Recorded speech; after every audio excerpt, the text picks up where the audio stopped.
The ancestral house in Accra looked the same as always. Big, proud, and full of history. But that night something about it felt off. The long dining table was already set, filled with expensive dishes no one had started eating yet. Everyone was dressed up, sitting straight, talking in soft, careful voices. It wasn't just a family dinner. It felt more like an event where everyone was trying to impress each other. Nala stepped inside quietly, almost like she didn't want to disturb anything. She wasn't dressed flashy like the others. Just simple, neat, and calm. She paused for a second, scanning the room, waiting for someone to notice her. No one did. A few people glanced at her, then quickly looked away like she wasn't important enough to hold their attention. Conversations continued. Laughter filled the room, but none of it included her. "Funmi, you look stunning tonight," someone said loudly. And Saad, "Oh my God, come sit here, let me see you properly." All the attention moved toward Funmi and her daughter Saad. Compliments, smiles, excitement, it all revolved around them. Saad was glowing under it, clearly used to being the center of everything. Nala slowly took a seat at the far end of the table. No one asked her how she was. No one made space for her. It was like she had just blended into the background. She folded her hands in her lap, keeping her face calm, but inside, that familiar feeling crept in. She didn't belong here. Not really. And somehow, tonight felt like it was going to remind her of that more than ever. Dinner had finally started, but Nala still felt like she was just sitting there, not really part of anything. Plates were being passed around, glasses clinked softly, and conversations flowed easily across the table. But somehow, none of it reached her. She kept her eyes on her plate, quietly eating, trying not to draw attention. Every now and then, she would hear laughter from the other side, mostly around Funmi and Saad, and it made her feel even smaller. Then suddenly, in the middle of it all, Saad leaned forward. "Wait," she said, her voice cutting through the noise. Before Nala could react, Saad reached across the table and grabbed her wrist. Everything happened so fast. Her fingers wrapped around Nala's bracelet, lifting it slightly so everyone could see it better. The movement was casual, almost playful, but something about it didn't feel right. Nala's body went still. Saad tilted her head, looking at the bracelet with a small smile that slowly turned into a laugh. "Oh my God," she said, loud enough for the whole table to hear. "Mom said this is from a flea market." For a second there was silence. Then, a few people chuckled. Not loud, not dramatic, just enough. Enough to make it worse. Someone at the table let out a soft laugh like it was just a harmless joke. Another person smirked and looked away. No one said anything to stop it. No one defended her. Nala felt her chest tighten. Her eyes stayed fixed on her wrist, still in Sada's grip. She didn't pull away. She didn't speak. She just froze. Across the table, Funmi didn't say a word. But she was smiling. Not a big smile. Not obvious. Just a small, knowing smirk, as if she had already heard this joke before. As if she was waiting for this exact moment to happen. And that's when it hit Nala. This wasn't random. This wasn't just a careless comment. This was planned. The way Saad said it, the way Funmi reacted, the way no one seemed surprised. It all felt too perfectly timed. Like they had been waiting for her to sit there quietly, just so they could pull this. A slow wave of embarrassment washed over her. It burned deeper because she hadn't even done anything. She had just come, sat down and stayed quiet, and still she became the center of attention in the worst way. Her fingers twitched slightly, but she still didn't move. It felt like the whole room was watching her now, waiting to see how she would react. But Nala didn't give them anything. She just sat there, silent, holding herself together. 'Cause somehow she knew.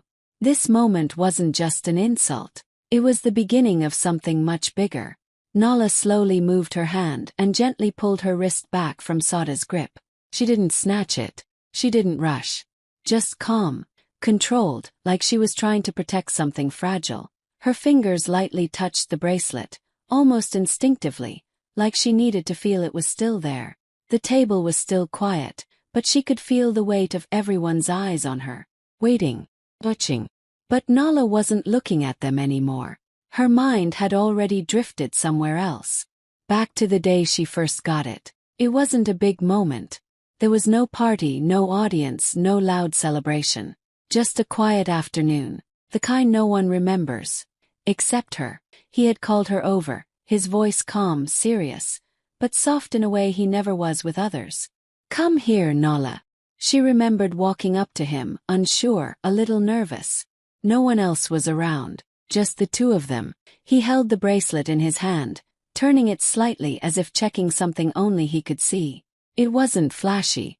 No big diamonds, no gold shine that screamed money. Just simple. Almost too simple. "That's why it matters," he had said quietly, as if reading her thoughts. She didn't understand at first. Some things don't need to look expensive to be valuable. Then he placed it on her wrist himself, carefully, like it meant something, like she meant something. "Keep it safe," he told her, his eyes meeting hers in a way that felt deeper than just words. "One day, you'll understand." And that was it. No one else saw it happen. No one else asked about it later. And honestly, no one else cared.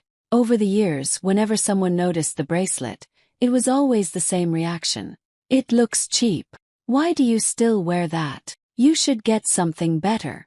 They never saw anything special in it. To them, it was just another piece of jewelry. Something small, forgettable, replaceable. But to Nala, it was never just a bracelet. It was the only thing she had that felt like it truly belonged to her.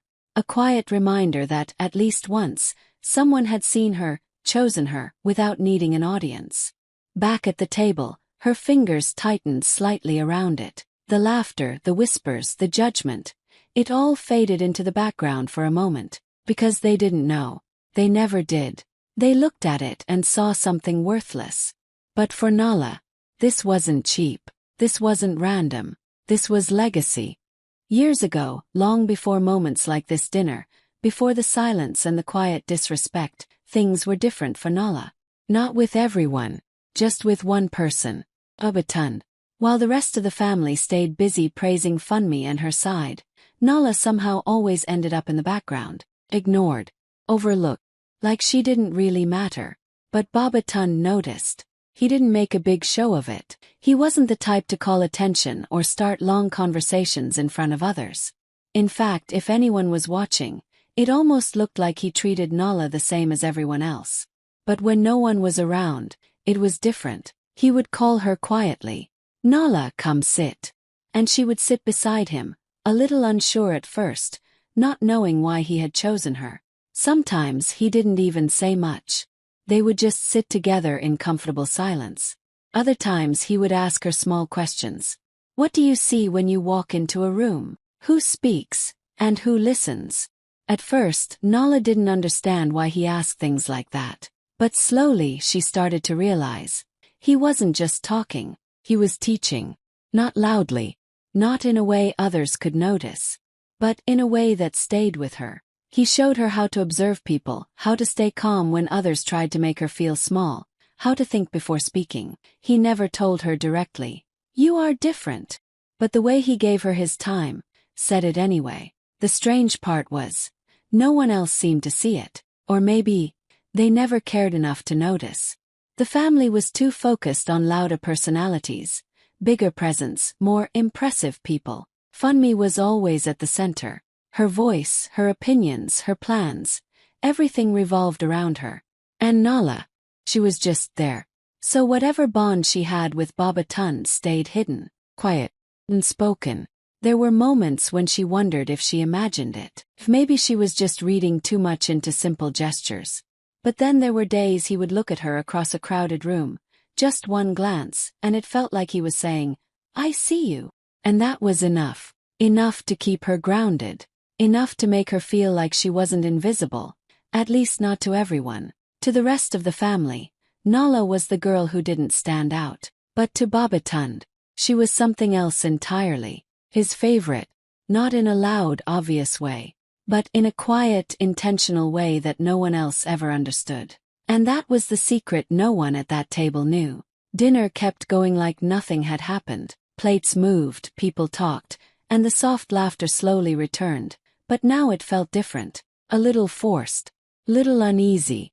like something had already crossed a line, and no one wanted to talk about it. Nala didn't say a word. She didn't defend herself, didn't react, didn't even look at Sod again. She just sat there quietly, her posture straight, her face calm, but her eyes were different now.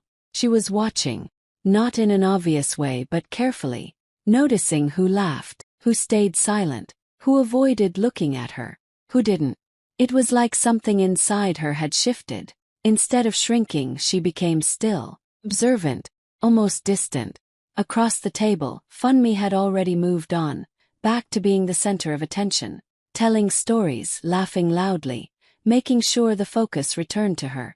Sod sat beside her, smiling like nothing had happened, like her little comment was just harmless fun. And everyone else followed along. Everyone, except one person. At the head of the table, Baba Tund had been quiet this whole time. He hadn't laughed. He hadn't joined the conversation either. At first, it didn't seem unusual. He was known for being calm, reserved. But then, slowly, his gaze shifted. It landed on Nala. More specifically, her wrist. For a brief second, it was almost unnoticeable. Just a glance. But then his eyes stayed there, focused. Nala felt it before she even looked up. That subtle weight of someone truly seeing her. Her fingers instinctively moved slightly over the bracelet, like she suddenly became aware of it again. And when she finally looked up, she saw it. The change in his face. It was small but undeniable. The calm expression he had been wearing all evening tightened. His eyes sharpened slightly, like something had just clicked in his mind. Something serious. Something important. The air in the room shifted. It wasn't loud. No one said anything yet. But it was there. That quiet tension that spreads before something happens. Few people noticed too. Conversations slowed. Someone cleared their throat. Another person glanced between Baba Tund and Nala, confused. Because his attention wasn't casual anymore. It was intentional. Direct. And for the first time that night, Nala wasn't invisible. She didn't speak. She didn't move much. But inside she felt it. Something was about to change.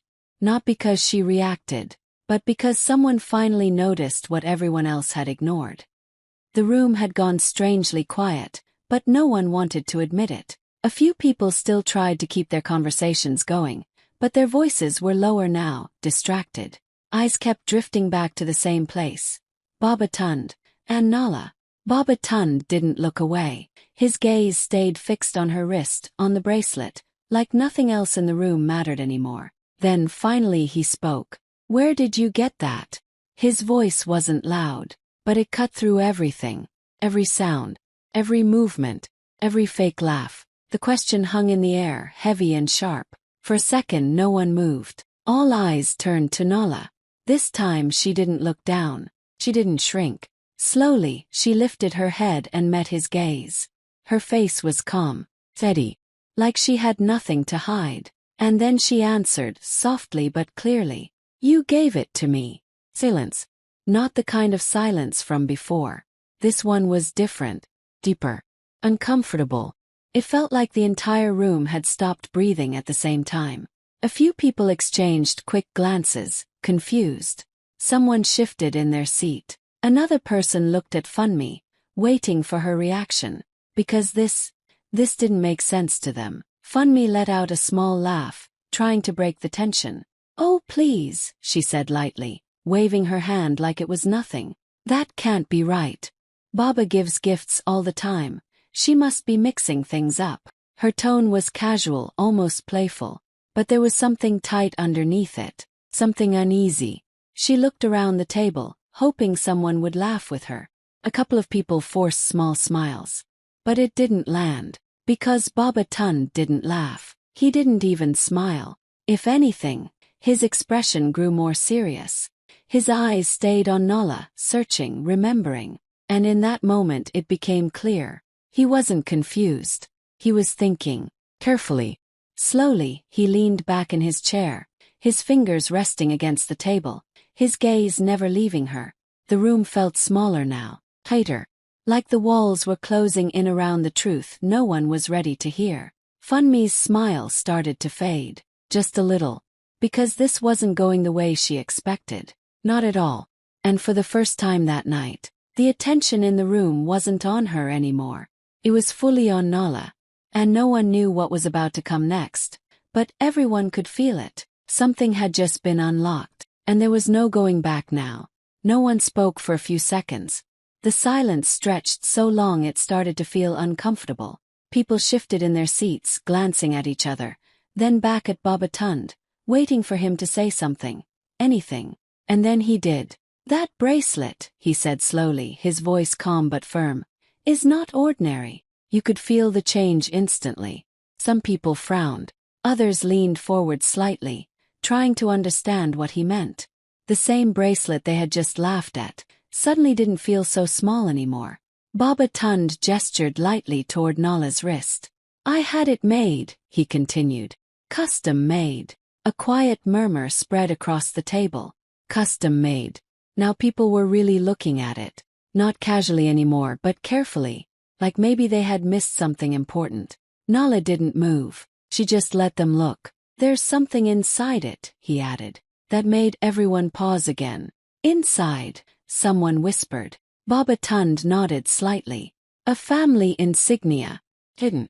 You won't notice it unless you know where to look." The room went still. This time no one laughed, because this didn't sound like a simple piece of jewelry anymore. This sounded intentional, important. Across the table, Funmi's smile completely disappeared. "What are you saying?" she asked, her voice a little sharper now, a little less confident. But Baba Tund didn't rush his words. He took his time like he wanted everyone to fully understand what he was about to say. "It's not just a bracelet," he said. His eyes moved slowly across the table, making sure everyone was listening. "It is a symbol." No one interrupted. No one even breathed too loudly. "A symbol of succession." The words landed heavy. For a moment it felt like no one processed them. And then, everything changed. Faces dropped. Eyes widened. Someone almost dropped their glass. Another person leaned back in shock, whispering something under their breath. Succession. That word alone carried weight in that house. It wasn't casual. It wasn't small. It meant power. It meant inheritance. It meant choice. And suddenly every single person in that room understood what this could mean. Slowly, almost unconsciously, their eyes shifted back to Nala. Not with dismissal anymore, but with disbelief, with questions, with something close to fear. And Funmi, her face had completely changed. The confidence, the control, the slight smirk she had earlier, it was all gone, replaced with something else.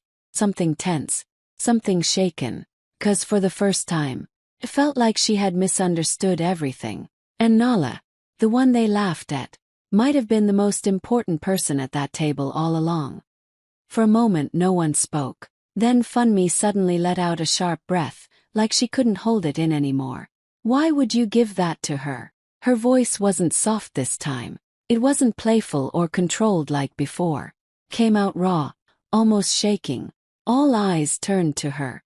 She leaned forward slightly, staring directly at Baba Tund, but there was something else in her expression now. Something deeper than confusion. It was frustration. No, it was jealousy. "I mean, it doesn't make sense," she continued, her tone rising a little. "Out of everyone here, why her?" The question hung in the air, but it wasn't really a question. It was years of expectation breaking. Because everyone in that family knew one thing without ever saying it out loud. Funmi was always the one who spoke the loudest, took the lead, made decisions. The one who acted like everything already belonged to her. The one people naturally followed. She had always carried herself like the future was already hers. And no one ever challenged it. Not openly. Not even Baba Tund. So in her mind, there was no competition. Especially not from Nala. Nala, who sat quietly at the edge of rooms. Nala, who no one really noticed. Nala, who was always there, but never important. At least, that's what they all believed. Funmi let out a small, bitter laugh, shaking her head. "She doesn't even." She stopped herself, but the meaning was already clear. "She's never been involved. She doesn't lead anything. She barely speaks. Every word hit the room harder than the last. Because now, it wasn't just confusion. It was exposure. The truth was slipping out. Funmi had never seen Nala as equal. Not even close. To her, Nala wasn't a threat. She was irrelevant. And that's why this hurt so much. Because somehow, without noise, without attention, without approval, Nala had been chosen. Quietly. Privately. While everyone else was busy looking in the wrong direction. A heavy silence followed. No one defended Funmi. But no one interrupted her either. Because deep down, some of them had thought the same way. Their eyes slowly moved back to Nala. But this time there was no dismissal in them. Only realization. All those years they overlooked her. All those times they ignored her presence. It wasn't because she didn't matter. It was because they never bothered to look closely enough. And now, sitting there in silence, Nala didn't argue. She didn't react to Funmi's words. She just sat still, calm, composed. But the power in the room had already shifted. And everyone could feel it. The tension in the room was already heavy, but it was about to get even heavier. Before anyone could say anything else, the door opened. A man stepped inside. Calm, professional, holding a slim leather folder in his hand. Some people recognized him immediately. "Chaik," someone whispered. It was the family lawyer, Chaik Obi. He didn't look surprised by the atmosphere. If anything, he looked like he had been expecting this exact moment. "I believe this is the right time," he said politely, walking toward the table. Now everyone was fully alert, confused, nervous, watching every step he took. Baba Tund gave a small nod, like this had all been planned, and just like that, it became real. Chaik placed the folder on the table and opened it carefully. The sound alone felt loud in the silence. "These documents," he began, his voice steady, "were prepared under Baba Tund's instructions." No one moved. No one even tried to interrupt. "Everything has been legally recorded and verified." Then he looked up and said the words that changed everything. "Nala has been officially designated as the heir." Felt like the air left the room. Someone gasped softly. Another person leaned back in shock. A glass lightly hit the table with a quiet clink. But Chaik wasn't done. He continued, calmly flipping through the papers. "This includes primary ownership of the ancestral property, majority shares in the family businesses, and full decision-making authority moving forward." Each word landed heavier than the last. Property, heirs, authority. This wasn't small. This was everything. And it had all been decided, quietly, without arguments, without announcements, without anyone knowing. All eyes turned to Nala again. But this time there was no doubt left, no confusion, just pure shock. And then, Funmi broke. "No," she whispered at first, shaking her head slowly like she was trying to wake up from something. "No, this can't be right." Her voice started to crack. "You didn't tell anyone. You didn't even. How is this possible?" She looked at Baba Tund, her eyes searching for something, an explanation, a denial, anything. But he stayed calm, silent, certain. And that silence said more than words ever could. Funmi let out a shaky breath, her composure slipping completely now. "All this time," she murmured, almost to herself. "All this time I thought." She couldn't even finish the sentence. Because the truth was too clear now. While she was busy assuming, planning, and claiming a future she believed was hers, it had already been given to someone else. Quietly. Completely. Her shoulders dropped as the realization fully hit her. Not just disappointment, but loss. And across the table, Nala still hadn't moved much. Still calm. Still quiet. But now, everyone finally understood why. For a long moment no one said anything. Then slowly, Nala stood up. The sound of her chair moving against the floor felt louder than it should have. Every eye followed her. Every breath in the room felt paused. She didn't look angry. She didn't look emotional. She just looked calm. In control. Her fingers lightly touched the bracelet on her wrist, almost unconsciously, before she lifted her gaze and looked around the table. At every face that had ignored her, laughed at her, overlooked her. When she finally spoke, her voice was soft, but clear enough that no one could miss a single word. I never needed to prove my worth. Small pause. You just never looked. No one interrupted. No one could. Because deep down, they knew it was true. Nala didn't raise her voice. She didn't argue. She didn't throw their words back at them. She didn't need to. Everything had already been revealed. She glanced at Baba Tund for a brief second, then back at the family. I'm not here to fight anyone, she added calmly. I never was. That confused a few people. You could see it in their faces. Because this wasn't the reaction they expected. No anger. No revenge. Just quiet certainty. But things will change, she continued. Not because I want them to, but because they already have. And that was the truth they couldn't escape. She didn't need to take anything from them. She already had control. The house, the business, the decisions. Everything now ran through her. A soft, broken voice came from across the table. Nala. It was Funmi. Her eyes were slightly red, her voice unsteady, nothing like the confident woman from before. I didn't know, she said quietly. If I had. But Nala gently shook her head. It wasn't harsh. It wasn't cold. But it was final. It shouldn't have mattered, she replied. And that was it. No long speech. No dramatic ending. Just truth. Nala turned and walked away from the table, leaving behind a silence that no one knew how to fill. A little later, she stepped out onto the balcony of the ancestral house. The night air felt different, lighter somehow. For the first time, she could breathe without that quiet weight sitting on her chest. She looked down at her wrist. The bracelet caught the soft light, shining gently. Not loud, not flashy, but steady. Just like her. Inside, everything had changed. But out here, it felt peaceful. She wasn't the girl they ignored anymore. She never really was. And as she stood there, looking out into the distance, one quiet thought settled in her mind. They laughed at what they thought was worthless. But the truth is, they were never meant to understand its value.